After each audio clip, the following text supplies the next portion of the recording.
Assalamu alaikum everyone.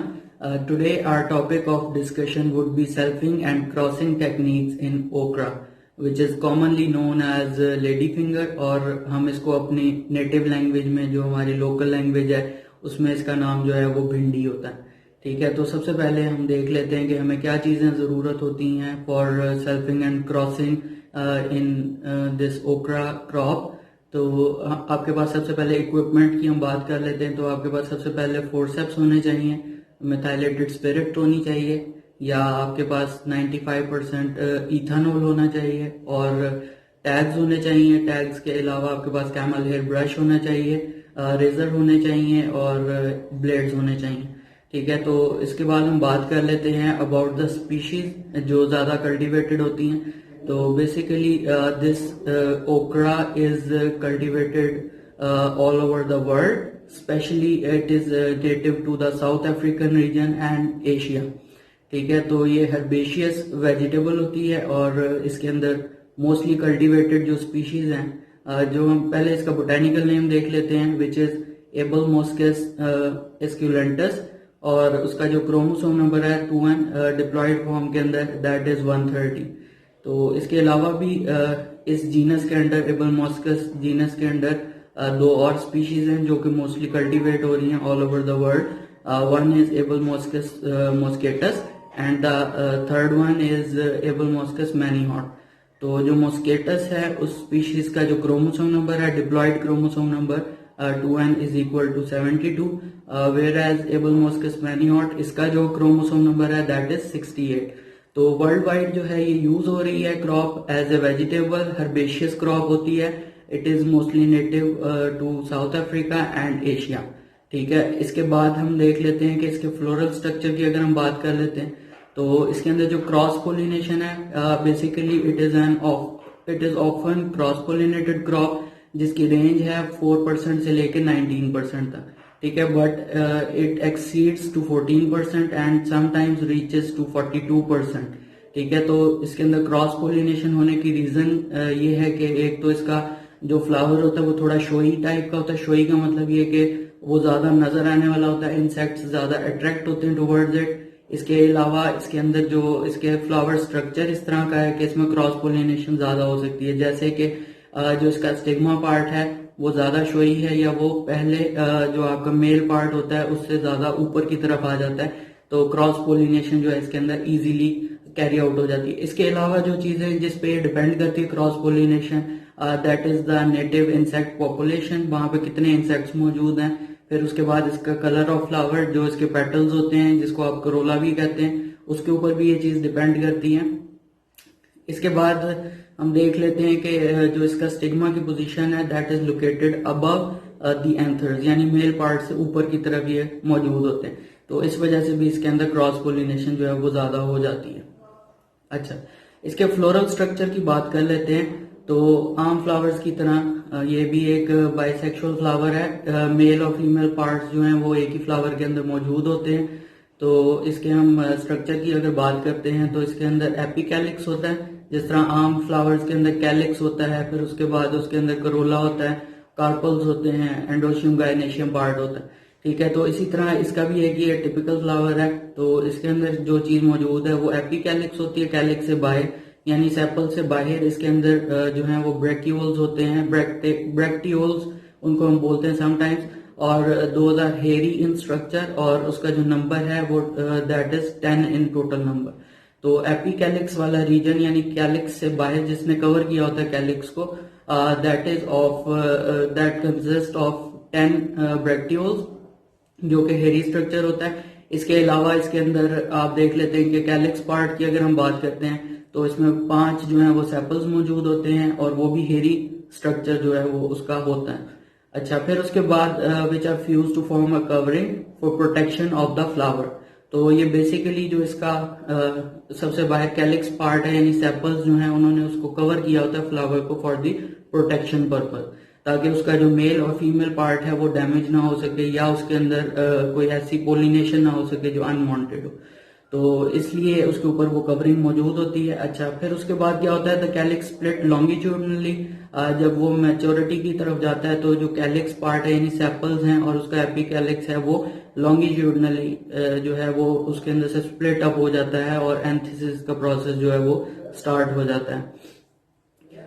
फिर उसके बाद क्या होता है, जब वो स्प्लिट अप होता है तो उसके बाद एंथिसिस का प्रोसेस कंप्लीट हो जाता है और जो कैलिक्स पार्ट है वो उसमें से रिमूव होके गिर जाता है फ्लावर में से।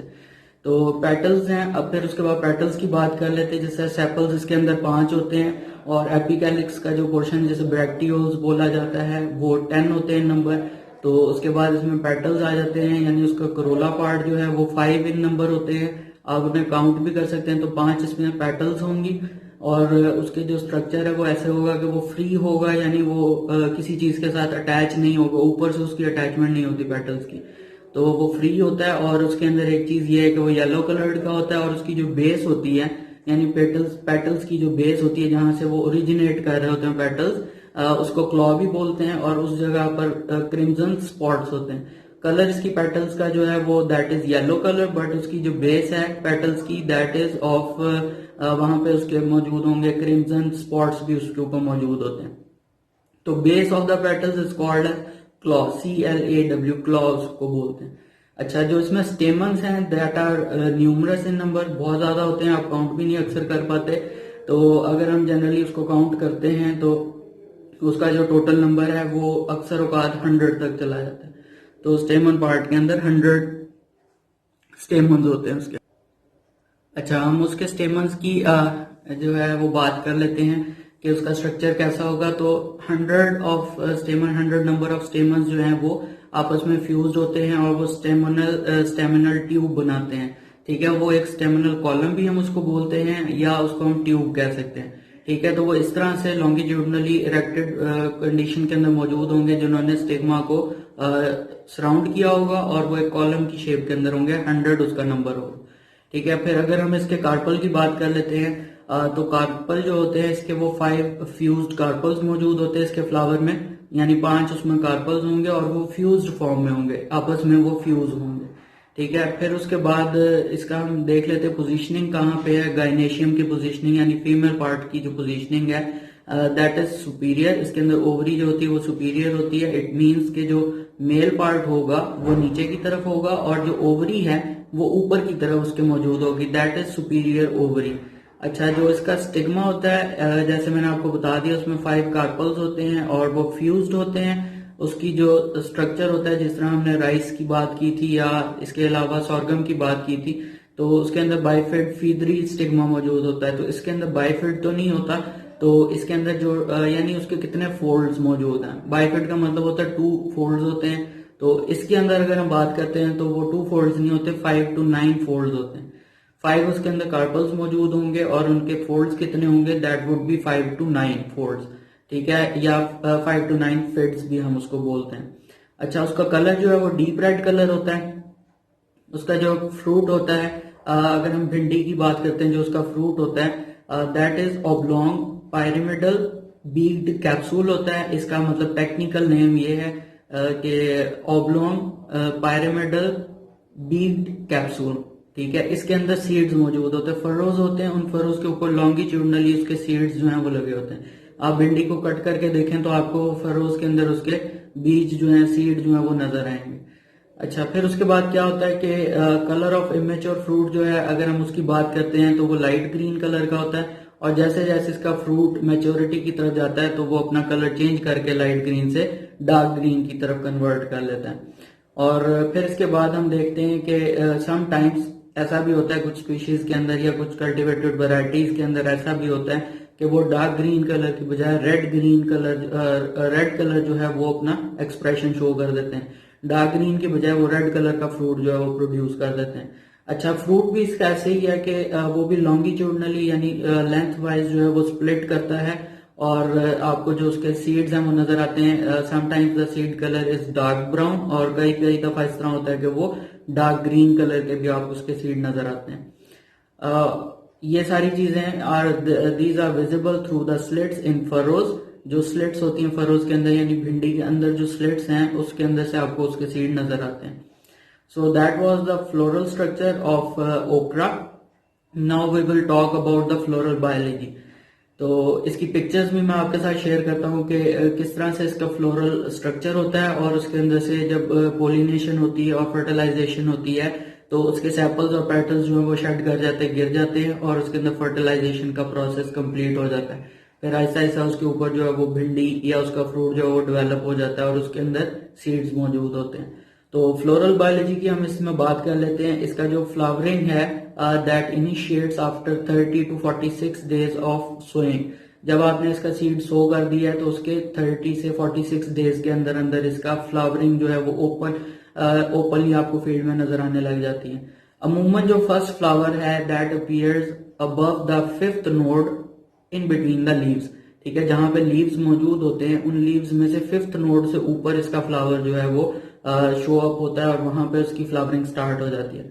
Several factors affect flowering including plant health. इसके अंदर जो फ्लावरिंग है वो मुख्तलिफ चीजों से कंट्रोल होती है, जैसे कि प्लांट की अपनी हेल्थ, सॉइल का मॉइस्चर कितना है, फर्टिलिटी कितनी है सॉइल में, टेम्परेचर कैसा है उस एरिया का, वहां पे रिलेटिव ह्यूमिडिटी कितनी है, विंड की स्पीड कितनी है, नेटिव इंसेक्ट की पॉपुलेशन कितनी है उस जगह पे। तो ये सारी चीजें, और अगर रेनफॉल हो जाती है, प्रेसिपिटेशन हो जाती है at the time of pollination, ये सारी चीजें भी अफेक्ट करती हैं इसके फ्लावरिंग को और मेच्योरिटी ऑफ द फ्लावर को, या फर्टिलाइजेशन का जो प्रोसेस है वो भी इसके ऊपर डिपेंड करता है।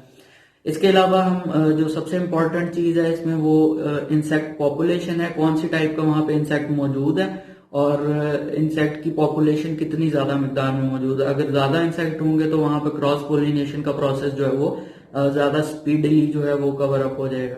तो नॉर्मली 30 to 46 डेज लगते हैं सोइंग के बाद प्लांट को डेवलप होकर अपनी फ्लावरिंग इनिशिएट करने में।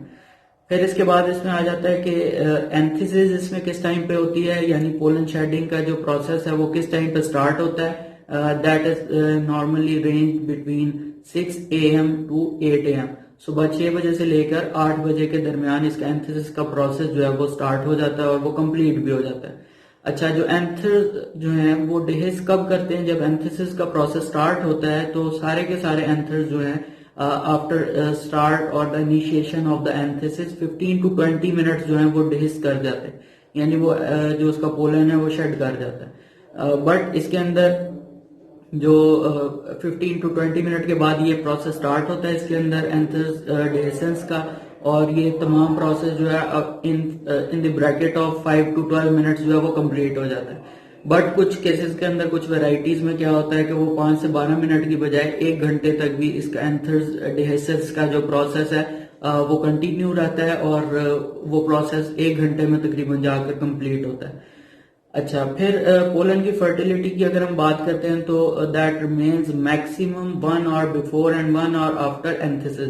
यानी जब एंथिसिस का प्रोसेस होगा तो उससे 1 घंटा पहले और 1 घंटा बाद तक जो इसका पोलन है वो फर्टाइल रहेगा, वो स्टीराइल नहीं होगा या वो वायबल रहेगा। आप इसको इस तरह से समझिए।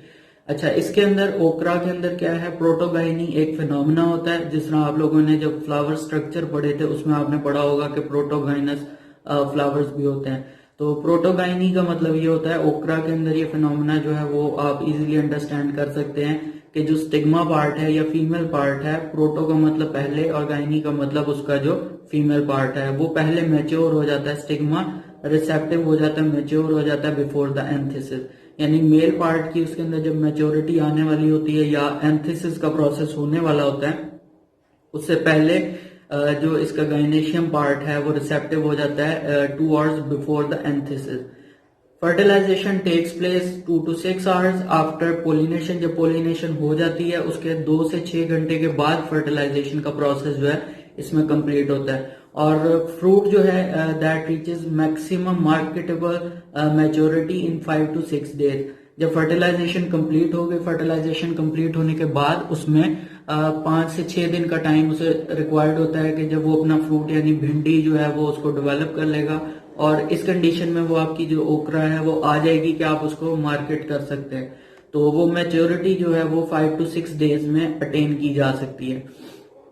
अच्छा, अगर ये तो हो गया अगर आपने उसको एज वेजिटेबल इस्तेमाल करना है, बट अगर आपने उसका सीड हासिल करना है, यानी आपके पास सीड, आप अगर उसकी सीड डेवलपमेंट कर रहे हैं तो इसके लिए आप क्या करेंगे कि जब वो फ्लावर सबसे पहले आपको नजर आया, उसके अंदर पोलिनेशन हो गई, फर्टिलाइजेशन हो गई तो आपने उसको 30 डेज के लिए फ्रूट को वहां से रिमूव नहीं करना, आपने प्लांट के ऊपर ही लगा रहने देना है। तो 30 डेज के बाद आपके पास जो उसका सीड है वो डेवलप हो जाएगा और जो उसका फ्रूट है यानी जो उसके ऊपर वो भिंडी का पोर्शन लगा होगा, जो उसके स्ट्रक्चर मौजूद होगा वो ड्राई अप हो जाएगा और आप उसमें से सीड जो है वो हासिल कर सकते हैं for the seed purpose. But आप उस सीड को सो कर सकते हैं, आप उसको मल्टीप्लाई कर सकते हैं और फार्मर्स में भी डिस्ट्रीब्यूट कर सकते हैं। अच्छा, सेल्फिंग मेथड जो है इसके अंदर that depends upon the insect population firstly. अगर वहां पे इंसेक्ट पॉपुलेशन कम है तो आपने ज्यादा इस चीज से परेशान नहीं होना कि आपको उसको कवर करना पड़ेगा, या आपने जो है कवरिंग के अलावा भी आप उसको किसी तरीके से जो है सेल्फ करवा सकते हैं। बट अगर इंसेक्ट पॉपुलेशन वहां पे ज्यादा है तो आपको सेल्फिंग के लिए एहतियात जो है वो लाजमी बरतनी पड़ेगी। उसकी एहतियात क्या होती है कि आपने उसको बैगिंग कर देनी है फ्लावर को। अगर आप उसको बैग कर देंगे तो उसी का पोलन जो है वो पोलिनेट कर देगा सेम फ्लावर को और उसके अंदर फर्टिलाइजेशन का प्रोसेस जो है वो कंप्लीट हो जाएगा। अच्छा, इसके अलावा जो इसके अंदर फ्लावर्स होते हैं टोटल नॉर्मली वो 2 से 6 फ्लावर्स होते हैं। आपने ये रखने होते हैं एक फ्लावर एक प्लांट के ऊपर ताकि आप वो सेल्फ पोलिनेशन के मैक्सिमम जो है वो रिजल्ट हासिल कर सकें। Even in 7 in cultivar subs एक वैरायटी का नाम है सब्स परी, उसके अंदर 7 फ्लावर्स भी एक प्लांट के ऊपर जो है वो लग सकते हैं। ठीक है, अमूमन क्या होता है 2 से 6 फ्लावर्स लगते हैं, बट ये वैरायटी जो मैंने आपको बताई जिसका नाम सब्स परी है, इस वैरायटी में अप टू 7 फ्लावर्स भी रिपोर्ट हुए हैं और मैक्सिमम सीड जो है ऑफ गुड क्वालिटी से प्रोड्यूस हो जाता है। These flower carry maximum amount of pollen, so these are suitable for selfing. इसके अंदर आप सेल्फिंग जो है इन वैरायटीज के अंदर आसानी के साथ कर सकते हैं। So in some cultivars selfing can be done in flowers borne up to 14th और 20th नोड। अच्छा, सेल्फिंग के लिए जो आइडियल नोड्स होते हैं यानी जिस जगह से फ्लावर की इनिशिएशन हुई है, जिस तरह हमने शुरू में बात की थी कि 5th या 6th नोड से ऊपर इसके अंदर फ्लावरिंग स्टार्ट हो जाती है, तो जिन फ्लावर्स के अंदर आप सेल्फिंग करवाना चाहते हैं आपने वो फ्लावर सिलेक्ट करने हैं which are on the position of 14th to 20th node, यानी 14 से लेकर 20 नंबर तक की जो नोड होगी उसके दरमियान जितने भी फ्लावर्स होंगे उसकी आप सेल्फ पोलिनेशन करवाएंगे। अच्छा, it also depends upon the climatic conditions, वहां पर क्लाइमेटिक कंडीशंस भी इफेक्ट करती हैं सेल्फ पोलिनेशन को। सो इस तरह से आप वो सिलेक्ट कर लेंगे कि किस नोड के ऊपर आपने सेल्फ पोलिनेशन करवानी है। तो अमूमन क्या होता है कि आप उसको बैग कर देते हैं, बैग का मतलब वही बटर पेपर बैग आप उसके ऊपर चढ़ा देंगे तो फॉरेन सोर्स ऑफ कंटेमिनेशन जो है वो खत्म हो जाएगा और उसके अंदर ही सेल्फ पोलिनेशन का प्रोसेस जो है वो कंप्लीट अपना वो प्रोसेस कंप्लीट कर जाएगा। अच्छा, अगर हम इसके अंदर क्रॉस पोलिनेशन की बात करते हैं या हाइब्रिड सीड डेवलपमेंट की बात करते हैं तो नॉर्मली इसमें भी 2 मेथड्स इस्तेमाल होते हैं। एक तो हैंड एमस्कुलेशन का मेथड होता है और दूसरा जो है हम देखते हैं कि मेल स्टेरिलिटी के जीन्स जो हैं वो कौन सी स्ट्रेन के अंदर अवेलेबल हैं, हम उसको उस स्ट्रेन को एज ए फीमेल पेरेंट भी इस्तेमाल कर सकते हैं। तो जब हम उसको फीमेल पेरेंट के तौर पर यूज करेंगे यानी उसमें मेल पार्ट जो होगा वो स्टीराइल होगा but the female part would be fertile in that specific line having the male sterility genes। तो हम पहले मेल स्टेरिलिटी की बात कर लेते हैं। इस क्रॉप के अंदर अभी तक जस्ट कुछ लिटरेचर में अवेलेबल है, जैसे इंडिया के अंदर कुछ ऐसी कल्टीवार्स मौजूद हैं जिसके अंदर मेल स्टीराइल जीन्स जो हैं वो मौजूद होते हैं और वो जीन्स जो है वो रिसेसिव फॉर्म में मौजूद हैं। 2 जीन्स हैं रिसेसिव जीन्स जो रिपोर्ट हुए हैं लिटरेचर में, वो जीन्स कंट्रोल करते हैं इसके अंदर मेल स्टेरिलिटी को। आप एबीआर सिस्टम भी इस्तेमाल कर सकते हैं। एबीआर सिस्टम के अंदर एक लाइन जो है आपके पास मेल स्टेराइल होती है, एक फर्टाइल होती है और एक फर्टिलिटी रिस्टोरर लाइन होती है। तो वहां से आपने जो है उसको इस्तेमाल कर सकते हैं अपने जर्म प्लाज्म के अंदर। अच्छा, इसके अलावा जो मैस्कुलेशन का प्रोसेस होता है, जिस तरह हम बाकी क्रॉप्स की बात करते थे, वीट, राइस, मेज, सॉर्गम, कॉटन, फिर उसके बाद हमने टोमेटो की भी इवन बात की है। तो मैस्कुलेशन के लिए आप क्या करते हैं कि आप फ्लावर को सिलेक्ट कर लेते हैं जिस फ्लावर में आपने मैस्कुलेशन करवानी है। तो आपको पता है कि फ्लावर का स्ट्रक्चर ऐसा होता है कि वो आपको नजर आएगा कि वो आम फ्लावर्स की निस्बत थोड़ा सा ज्यादा सोलन होगा, यानी वो स्वेल अप कर चुका होगा और उसके अंदर नेक्स्ट डे एंथेसिस का प्रोसेस स्टार्ट होने वाला होगा।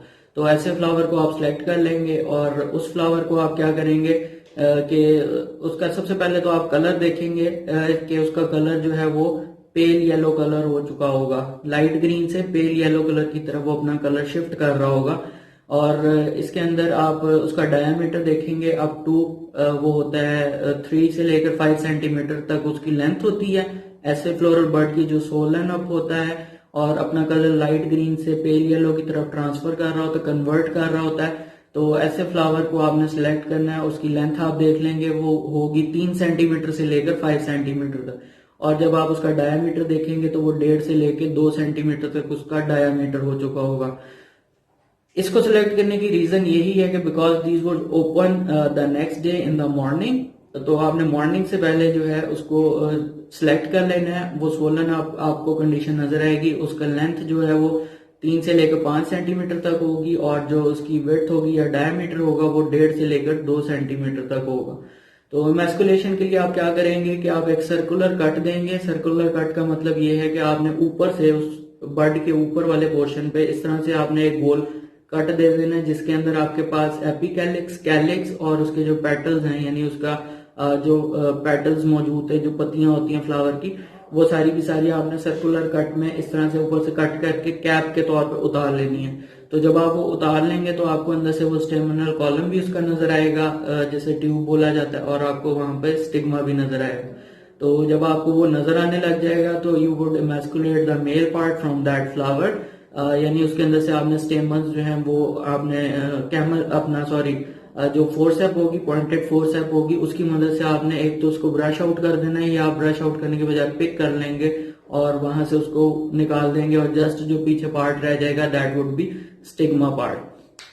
अच्छा, फिर उसके बाद जब आपने इस तरह से उसके अंदर मैस्कुलेशन कर ली, स्टिग्मा पार्ट को रिमूव कर दिया, फिर आपने उसको कवर करना है। या तो आप उसको किसी एक बैग के साथ कवर कर सकते हैं जिस तरह हमने प्रीवियस क्रॉप्स के अंदर देखा था। और अगर आपके पास वहां पर बैग अवेलेबल नहीं है तो वो जो आपने सर्कुलर कट दिया था जिसके अंदर एपिकैलिक्स, कैलिक्स और पेटल्स मौजूद थी, आप उसको एज ए कवरिंग या कैप के तौर पर वापस स्टिग्मा के ऊपर आपने इस तरह से कैप कर देना। तो जब आप उसे कैप कर देंगे तो फॉरेन सोर्स ऑफ कंटेमिनेशन जो है वो खत्म हो जाएगा। किसी बाहर वाली साइड से आने वाला पोलन उसको पोलिनेट नहीं कर सकेगा। अच्छा, इस तरह से मैस्कुलेशन इसके अंदर कंप्लीट हो जाएगी। फिर आपने जब इसकी पोलिनेशन करवानी है, क्रॉस पोलिनेशन करवानी है, तो इसी तरह आपने मेल फ्लावर्स को सिलेक्ट कर लेना है जहां से आपने पोलन कलेक्ट करना है। तो उसको आपने सिलेक्ट करने के बाद उसके ऊपर बैक कर देंगे। जब उसके अंदर एंथेसिस का प्रोसेस होगा तो एंथर्स डेरिस हो जाएंगे और पोलन ग्रेन्स जो है वो बैग के ऊपर आपके पास आ जाएंगे। तो वहां से आपने बैग में से पेट्री डिश के अंदर पोलन ग्रेन्स को जो है वो शेड कर लेना है और वो पोलन ग्रेन्स आप कलेक्ट करके इस फीमेल फ्लावर के पास लेकर आएंगे और इसके ऊपर से वो कवरिंग या कैप जो थी रिमूव करके उसके ऊपर आप डस्टिंग कर देंगे with the help of that camel hair brush. तो इस तरह से उसमें पोलिनेशन हो जाएगी। अदरवाइज दूसरा मेथड इसमें ये होता है कि आप मेल फ्लावर को वहां से कट करके ले आते हैं और फीमेल फ्लावर के ऊपर लाकर उसके स्टिग्मा के ऊपर आप उसकी रब कर देते हैं, उसके स्टिग्मा पार्ट के ऊपर पोलन पार्ट यानी जो स्टेमन्स होंगे उसको आप रब कर देंगे with the stigma of that female flower. तो इस तरह से उसमें पोलिनेशन का प्रोसेस जो है वो कंप्लीट हो जाता है। अच्छा, इसके बाद आपने ये देखना है कि क्या वहां पर कंप्लीट हो गई है पोलिनेशन, फर्टिलाइजेशन का प्रोसेस स्टार्ट हो गया। अगर नहीं हुआ तो आप 2 से 3 दफा तक ये वाला जो क्रॉस पोलिनेशन का मेथड है इसको आप रिपीट करेंगे उसके ऊपर, ताकि a good amount of seed जो है वो सेट हो सके। तो इस तरह से या उसके अंदर फ्रूट जो है वो प्रॉपरली डेवलप हो सके। तो इस तरह से 2 से 3 दफा आपने ये करना होता है। अब हम इसकी बात कर लेते हैं कि कितने मेल प्लांट्स आपको चाहिए होते हैं और कितने फीमेल प्लांट्स आपको चाहिए होते हैं for that type of controlled cross pollination और द हाइब्रिडाइजेशन इन दिस ओकरा क्रॉप। तो आपके पास तकरीबन जो है होने चाहिए, आपने जो रेशो रखनी है वो 1:1 की होनी चाहिए। यानी एक लाइन आपने मेल प्लांट्स की लगा ली और दूसरी लाइन जो है आपके पास होगी फीमेल फ्लावर्स वाली। तो जो इसके अलावा आप एक और मेथड भी यूज कर सकते हैं, आप 2:2 भी लगा सकते हैं, यानी 2 मेल लाइंस लगा देंगे और 2 जो है वो साइड बाय साइड उसके फीमेल लाइंस लगा देंगे ताकि आपको क्रॉस पोलिनेशन में आसानी हो सके, इमैस्कुलेशन आप आसानी के साथ कर सके और क्रॉस पोलिनेशन के लिए आपको ज्यादा दूर ना जाना पड़े। यानी जिन फ्लावर्स को आपने as a male flower treat करना है वो आपके पास ही मौजूद हो, आपको फील्ड के दूसरे जो है वो पोर्शन में ना जाना पड़े। तो इस तरह से जो है आप इसमें क्रॉस पोलिनेशन कर लेते हैं और ये सारा प्रोसेस जो पोलिनेशन का है आपने कंप्लीट करना है इन बिटवीन 7 to 8 AM, सुबह के 7 बजे से लेकर 8 बजे के दरमियान आपने ये सारा प्रोसेस जो है वो कंप्लीट करना होता है। अच्छा, फिर उसके बाद जब पोलिनेशन हो जाती है फ्लावर की, तो अगेन आपने वही वाला जो रिस्पेक्टिव कैप आपने रखा हुआ था, जिसको आपने इनिशियली जो है इमेस्कुलेशन के दौरान आपने कट किया होता है और अलग किया होता है, वही वाला कैप आप दोबारा से उस स्टिग्मा के ऊपर जो है कैप कर देंगे, ताकि फॉरेन कंटेमिनेशन के चांसेस जो है वो खत्म हो जाए। मेल स्टेरिलिटी की हमने बात कर ली। इसमें रिपोर्टेड 2 रिसेसिव जीन्स हैं जो कि मेल स्टेरिलिटी को कंट्रोल करते हैं। इट मीन्स के फ्लावर्स बिकम मेल स्टेराइल, और वो आप उसको एज ए फीमेल फ्लावर जो है वो ट्रीट कर सकते हैं।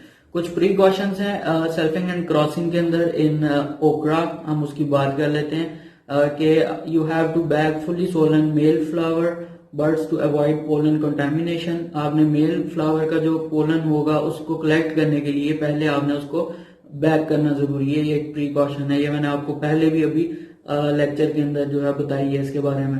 फिर इसके बाद आपने पोलन जो है वो कलेक्ट करना है from the middle part of the staminal column. जो स्टेमिनल कॉलम होगा उसके अंदर से जो आपने पोलन कलेक्ट करना है, अगर आप पेट्री डिश में कलेक्ट कर रहे हैं तो उसके मिडल पार्ट से करते हैं। उसकी रीजन ये होती है कि it contains the most balanced amount of the pollen and the biomass, यानी वो श्रिवल्ड नहीं होगा या वो सोलन अपनी होगा, वो खराब कंडीशन में नहीं होगा। तो वो मोस्ट प्रॉपर उसका जो उसके अंदर प्रोपोर्शन है प्रोपोर्शनेट होगा, और वो मतलब बैलेंस फॉर्म के अंदर मौजूद होगा, तो वो आपने लेना है। इसके अलावा आपने प्रिकॉशन का ख्याल रखना है। You will have to avoid the injury to the staminal tube and the stigma. अगर वो स्टेमिनल ट्यूब वहां से डैमेज हो जाती है या अगर आपका स्टिग्मा जो है वो डैमेज हो जाता है, तो क्रॉस पोलिनेशन का चांसेस एक तो खत्म हो जाएंगे, और दूसरा ये कि वो आपका स्टिग्मा जो है वो वहां से डेड हो सकता है, किलिंग हो सकती है उस स्टिग्मा पार्ट की। तो ये था इसके अंदर selfing and crossing techniques about ओकरा फ्लावर। ओकरा फ्लावर जो है कॉमनली हम उसको लेडी फिंगर भी बोलते हैं। ओकरा फ्लावर नहीं, ओकरा की जो क्रॉप है उसको हम लेडी फिंगर भी बोलते हैं, और अपनी लोकल लैंग्वेज में हम उसको भिंडी भी कहते हैं। तो इंपॉर्टेंट चीज इसमें से लेक्चर में से आपको याद रखने वाली ये है कि इसकी 3 स्पीशीज हैं mostly cultivated all over the world. उसके अंदर सबसे पहले नंबर पे आ जाती है एबल मॉस्कस एस्क्यूलेंटस, जिसका क्रोमोसोम नंबर जो है 2n = 130।